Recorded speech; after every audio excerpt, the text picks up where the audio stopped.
دانیہ قرآن academy. یہ قرآن وہ رستہ دکھاتا ہے جو سب سے سیدھا ہے، اور مومنوں کو جو نیک عمل کرتے ہیں بشارت دیتا ہے کہ ان کے لیے اجر عظیم ہے۔ نحمده ونصلي على رسوله الكريم، اما بعد فاعوذ بالله من الشیطان الرجیم، بسم اللہ الرحمن الرحیم۔ السلام علیکم ورحمۃ اللہ وبرکاتہ۔ امید ہے آپ سب خیریت سے ہوں گے، انشاءاللہ جہاں ہوں گے ایمان اور صحت کی نعمت سے مالا مال ہوں گے۔ ہاں جی، تو آغاز کرتے ہیں ہم اپنے آج کے سبق کا دعاؤں کے ساتھ۔ تو چلیے شروع کرتے ہیں۔ اللہم صلی علی سیدنا و مولانا محمد وعلی آل سیدنا وعلی آل سیدنا و مولانا محمد وبارک وسلم۔ رب اشرح لی صدری ویسر لی امری واحلل عقدۃ من لسانی یفقہوا قولی۔ رب زدنا علما رب زدنا علما رب زدنا علما۔ اعوذ باللہ من الشیطان الرجیم، بسم اللہ الرحمن الرحیم۔ وَبَنَيْنَا فَوْقَكُمْ سَبْعًا شِدَادًا۔ وَبَا واؤ کے اوپر شد ہے، جس کی وجہ سے واؤ مشدد ہے، لیکن یہ آیت کا پہلا حرف ہے۔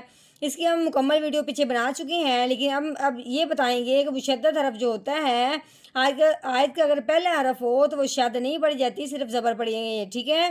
مکمل تفصیل ہم نے پیچھے بنائی ہے اس کی ویڈیو مکمل تفصیل کے ساتھ۔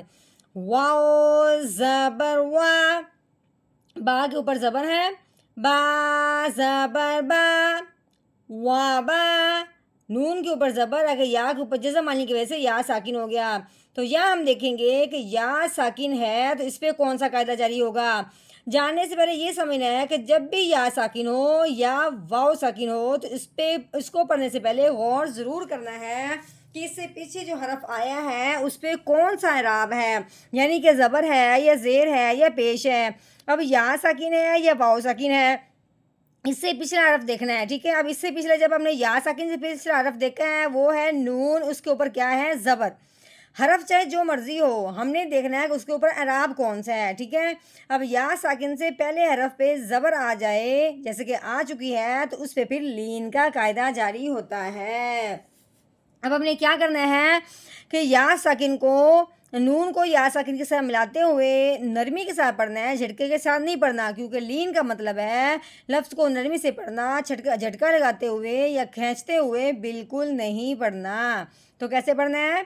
نون یا زبر نئی وَبَنَيْ، نون کے اوپر زبر، آگے الف، الف سے پہلے حرف میں جب زبر آ جائے تو اسے ایک الف کے برابر لمبا کیا جاتا ہے، یعنی کہ اب یہاں پہ الف پہ مد کا قاعدہ جاری ہو رہا ہے۔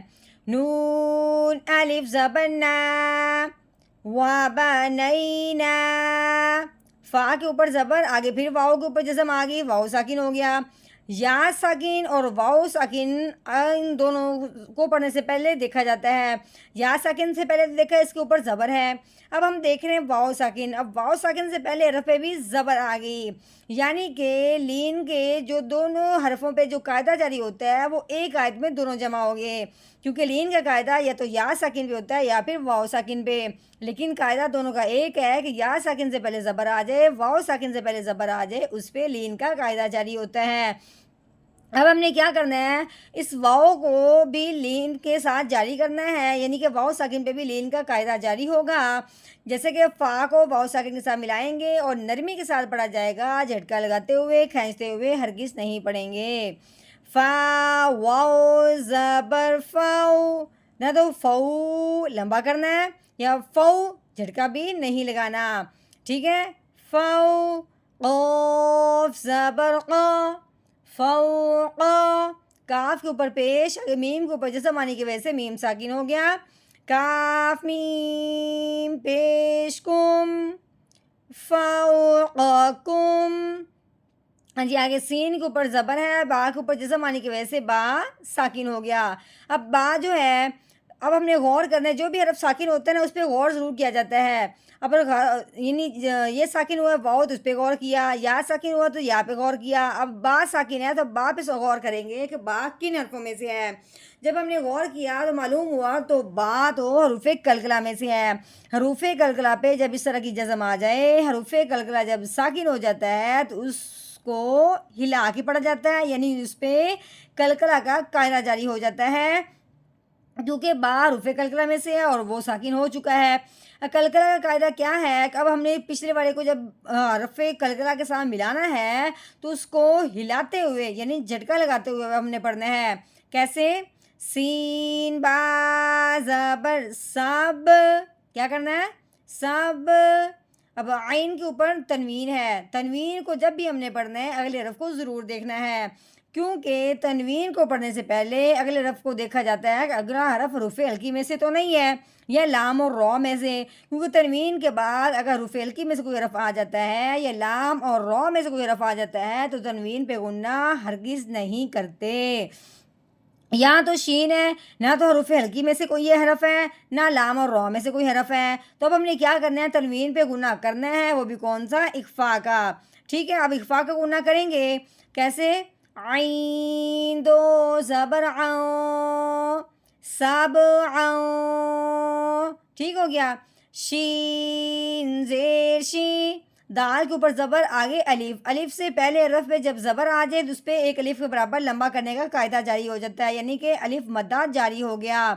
دال الف زبر دا، شیدہ۔ اب یہاں پہ تنوین ہے لیکن یہاں پہ وقف کرنے کی وجہ سے اب ہم آگے نہیں دیکھیں گے، ٹھیک ہے، درمیان میں وقف آ گیا۔ دال دو زبر دن، شیدہ دن۔ اب ہم نے یہاں پہ وقف کرنا ہے، وقف کی صورت میں آخر والے حرف میں تبدیلی ہوتی ہے اگر وہ ساکن نہ ہو، ساکن ہو تو پھر اس میں کوئی تبدیلی نہیں ہوتی، ٹھیک ہے۔ اب یہ تنوین ہے، اب وقف کی صورت میں ہم نے کیا کرنا ہے، زبر دو زبر میں سے ایک زبر کو گرا دیں گے، پیچھے رہ جائے گی ایک زبر، تو اب یہاں پہ مد کا قاعدہ جاری ہو جائے گا۔ الف سے پہلے زبر آ گئی، پہلے الف سے پہلے دو زبر تھی، دو زبر ہوں تو پھر الف نہیں پڑھا جاتا، وقف کی صورت میں ایک زبر گرنے کے بعد ایک زبر رہ گئی، اب یہاں پہ کیا ہوگا، مد کا قاعدہ جاری ہوگا۔ اب ہم نے کیسے پڑھنا ہے، آگے وقف، شیدادا شیدادا، وَبَنَيْنَا فَوْقَكُمْ سَبْعًا شِدَادًا۔